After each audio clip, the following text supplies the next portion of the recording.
Have a bit of a hand here. There's quite a few people. A call for reinforcements, but before they arrive, John has to quickly defuse this situation. He singles out the ringleader. Wait here. No, wait here. Who's got the hammer? Who's got the hammer? What? Put it down. Yeah. Put it down. You come with me. Come with me. Come with me. The ringleader is carrying a hammer. John suspects it's not for woodwork classes. What do you got this for? Most of the young people causing the disturbance seem to be school students, but their aggression outweighs their vocabulary. Yeah, I just recovered a hammer from one male. There's still numerous students here. No fighting at this stage. As I said, if we could get a couple of units here just to disperse the crowd, there's probably 100 people here. As Catherine takes over guard duty, John gets back into the action to try and clear the crowd. Some of the youths just don't want to know. He could come with us because I've dealt with him. You're not involved, go away, all right? Put that down, you're not old enough, all right? After-school activities appear to include drinking. The main reason the situation here has turned nasty. Most of these people appear to be drunk. Walk away or you're coming too, okay? 3, 2, 1. 3, 2, 1, walk away. Hurry up. Okay, you can come with us too. All right? I'm all good, Joe. No, you had your chance, okay? I am coming with you. Okay, no. Warwick, this guy here. Yep. Okay, go away. Walk away, hurry up, unless you're coming too. Move! Stick me too, No, go, hurry up. Walk, mate. Go. Walk away.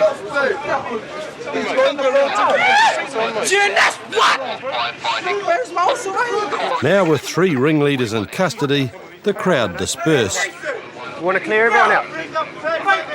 Keep moving. Move! Go! Hurry up.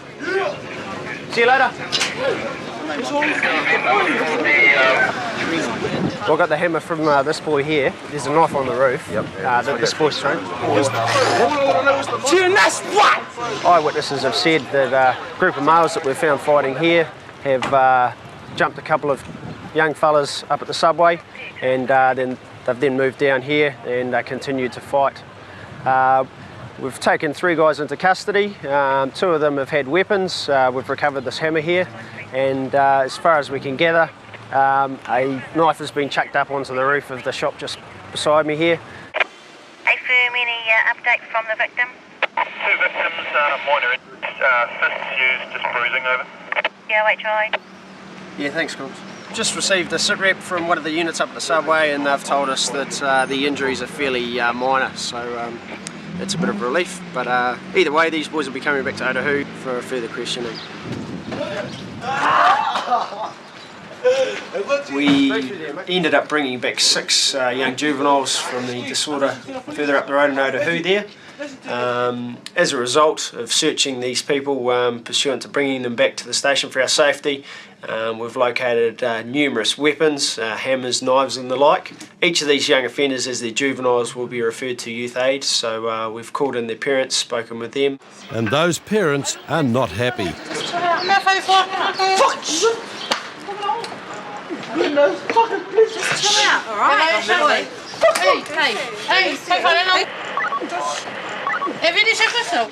The offender caught with the hammer is being interviewed by John, with Dad looking on. And what were you going to do with the hammer? Use it. What do you mean by use it? Like, whack someone with it? Yeah. Do a bit of damage, man. We'd like to get a photo of him just for our, just so we know who he is basically. He's part of this TNS street gang, Thugs Not Soldiers, and I think it'd be useful for us to know exactly who they are, just for future reference. Obviously they're coming to our interest more and more often. Yeah, tall fella, aren't you? It's mugshot time for this offender, and 2 hours down at the police station has sobered him up. What are you drinking wine for? This one gets you on a killer buzz. Does it? What sort of wine is it? Countryside. Is that the good stuff? Yep. Oh, okay. How come? While John fills out the paperwork, the boy tells him what it means to be a thug and not a soldier. We didn't really give a care about, give a fundamental about people. Oh, okay. All we want is our fame up and there. Your fame? Yo. It's all about the fame on the streets. Like New Zealand Idol? Or Nah. not that kind of fame? Nah, not that fame. Oh. That's like celebrity fame, but us. Oh, okay. Streets fame, but TNS, that's all we want up and there, and then we're finished. Oh, okay. How many TNS fellas are there, you reckon? How many or how? How many? About 60, 70. Yeah? Yeah. What do you have to do to be in the TNS gang? Prove yourself. That's what you have to do. What, you have to roll someone or? Nah, not like any criminal stuff. Like Nah? roll. Well, how do you prove yourself then? Fight. Straight fight. If you want to be in it, then you got to prove yourself by fighting. What, do you have to fight against someone else? Or? Yeah. Anybody you put, then you fight, and then you're in. What, within the gang? Yeah. Not in the game. Oh, like someone else. anybody on the street, anybody you find, then if you sass them up, Oh, yeah. then you win. Oh. If you don't sass them up, then just get a life and go away. And is there like any sort of hierarchy? Like, is there someone who's like real high up, or the leader, or? Yeah, nah, there's a gang that's high up. Yeah? What's that? I don't really know them, but that's the gang we trying to hit. Like, you know how they high up? Yeah. We're trying to make us high up as them. Oh, okay. This whole incident has stemmed from a bit of an altercation further up the road involving members of the TNS gang, Thugs Not Soldiers. They're a local youth gang around Otahu, and it appears as though a couple of individuals may have popped into their territory from an area outside Otahu. There's been an altercation, however, the guys that have been beaten, not prepared to make any statement in relation to what's gone on, and not willing to cooperate with police. John knows that to be a thug and not a soldier is just sad and pointless. More and more these days we're finding that it's taking up quite a bit of police time with these youth gangs. For some reason they seem to think they're living in south central Los Angeles and enjoy the thug life, I guess they call it, lynching people, just general street disorder and fighting other rival gangs. It's probably just a matter of time before someone's killed as a result of this, and yeah, it's pretty pathetic, and it wastes a lot of police resourcing and time. All the boys apprehended in this incident were referred to Youth Aid and dealt with by way of diversion. It's Friday night in Rotorua.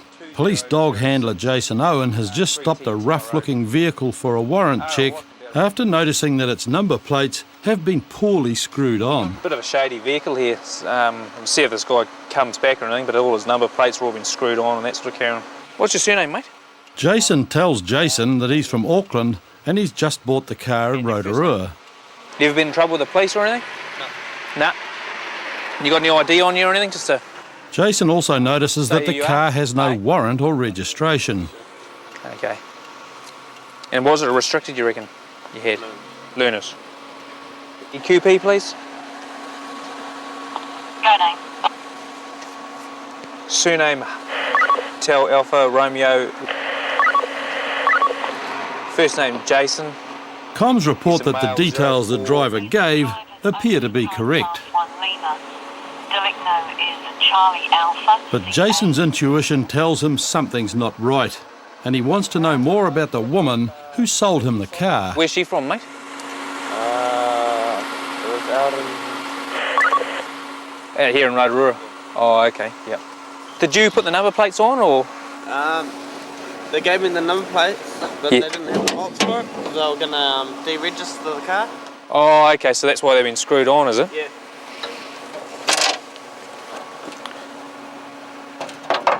Comms from Delta 4. That QVR, have you got any engine numbers or anything there? And where are you travelling to now then? Just up past that dairy, past the Shell, past the dairy, and I'll be coming up that road and going the second road on the right. Officers Salilo Levi and Di Edwards arrive as backup. This fella here, like, he seems all pretty legit, like he comes back as with his licence and that sort of stuff, not in trouble. Yeah. But there's just a piece of dung, the car, and with his plates all put back on. Just the chassis, thanks. Yeah, here we go. While Salilo questions the driver about the woman he bought the car from, comms reports on the chassis number. Over. Yeah, copy, thank you, it matches up. So all the details given by Jason so far are correct, but the officers are still suspicious. Might be barking up the wrong tree, but... And he's giving you, his name is Jason. Jason. One questionable factor is the camera Jason had in the back seat, which is probably worth more than the car. Who does that camera belong to? Anthea.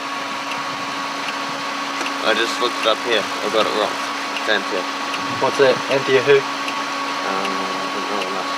107133. While Di checks up to see if the camera's been reported stolen, Salilo investigates the address Jason says he bought the car from. Ask if a person by the name of Jason has purchased a white Mitsubishi from their premises.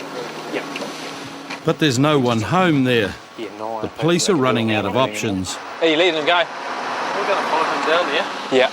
and get him to stay in the car and then check with the people who live there whether Yep. it's who he says he is. Legit, yeah. Nah, good idea.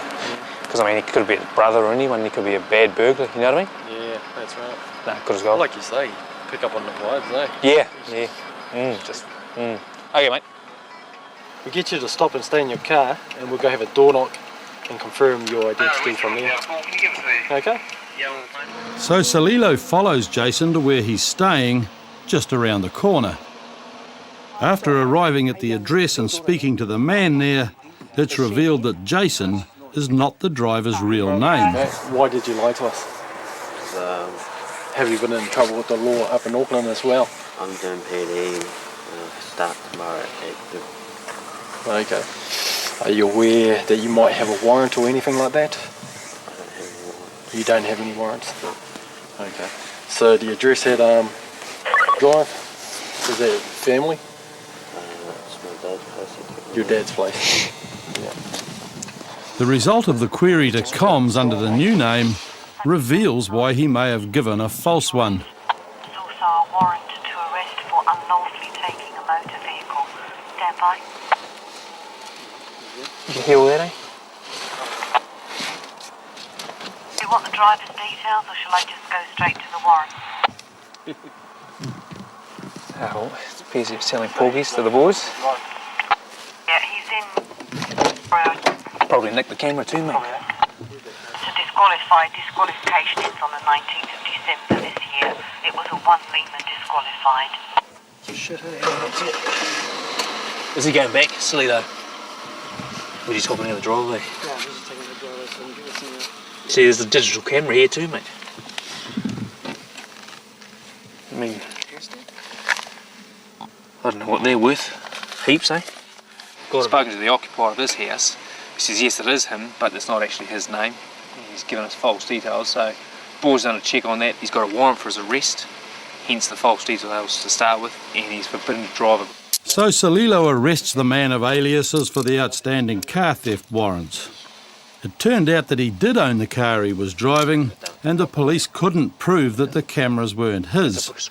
He was later convicted and discharged on a charge of failing to answer court bail on other matters. RY3, we're at the intersection of Church and Waterloo. Are they coming towards us? With the suspect coming their way, it's time to get the spikes out, and the sound of the Eagle chopper soon tells them he's almost here. But they've got to be careful not to spike the wrong vehicle. Is this it here? No, it's not. Right.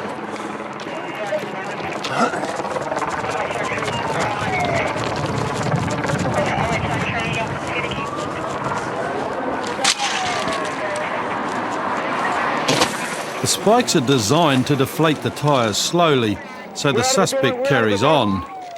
Lewis has to clear the spikes immediately so they don't also get the patrol car close behind him. Running towards the motorway, but south also along that pedestrian access. one of our units has had a pursuit with a car. We've just fortunately managed to spike it. They ditched the car and started running, and dog handler has tracked to them and got two in custody. Good result, I think. What do you think? That was all good, eh? All good. Rock and roll. All good, except for the driver and the passenger, who failed in their attempt to outrun a police dog. The car got spiked, all four tyres got deflated, and they drove down to the dead-end part of Mangere Bridge here. They drove over a 5-foot bank, continued to drive. I've had to leave the dog van there and race after them on foot. We must have gone 700 metres. And as you can see down the bottom there, they've abandoned the car and legged it up here. I've deployed the dog, and the dog's apprehended the driver. So it's good work by the dog. Good boy, that's a good boy, yeah, it's a good boy. The two suspects are taken back to the Otahu police station and interviewed separately so their stories can be compared. It's soon clear who the main offender was. I've just finished taking a statement with the passenger of the vehicle that we've brought over this evening. As it turns out, he was unaware that the vehicle had been stolen. He was at home with friends, and he'd only just been picked up when we became aware of the vehicle. Unfortunately for him, he went along on the ride and couldn't do much about him. So basically he's been cleared, he's not going to be charged with anything, and he's free to go. Interviews have been done now, and the driver of the vehicle has admitted that he stole that car. He's also admitted he put his number plates from his own vehicle on that car. When he came back to the station here, we were speaking to him in regards to that stolen car, and while we were speaking to him, the cell phone which he purported to have owned rang. The occupant, the caller, basically said, "Who's this? Who's got my phone?" Well, I rang the phone and it was answered by someone, and we had the intention of setting the people up, asking them to, well, you know, trying to get them to come back to maybe our house or with the car, and it was answered by someone who started asking me questions and then identified themselves as a police officer. Yeah. And so I gave the phone and we ended up here at the Otahu police station. He's been in Australia for the past week, and in that past week his house has been burgled and he's had a car stolen. An item that was stolen in his burglary was that cell phone that our driver was in possession of. We put these facts to him, and he's now admitting to all manner of misbehaving throughout the greater Auckland area over the past few days. We're going to be charging with unlawful takes of the motor vehicle, theft of the petrol, failing to stop, reckless driving, and of course he's got the 6 warrants as well. So he's in for the high jump. And out the back, Lewis is getting the Stinger spike unit ready for its next job. I'm just putting these ones back in, the device. I've replaced all the spikes that were still left in the vehicle's tyres. Basically, I'll just replace them all here. They're like a hypodermic needle. They're a hollow point, and they come out very easily from here, so they stick in the tyre and deflate the tyre slowly. We don't really want cars going over them at 100 kilometres an hour and all 4 tyres exploding. That could cause all sorts of mayhem. So that's what I'm up to at the moment. Later in court, the driver pleaded guilty to all charges and was sentenced to a total of 380 hours community service and disqualified from driving for 9 months.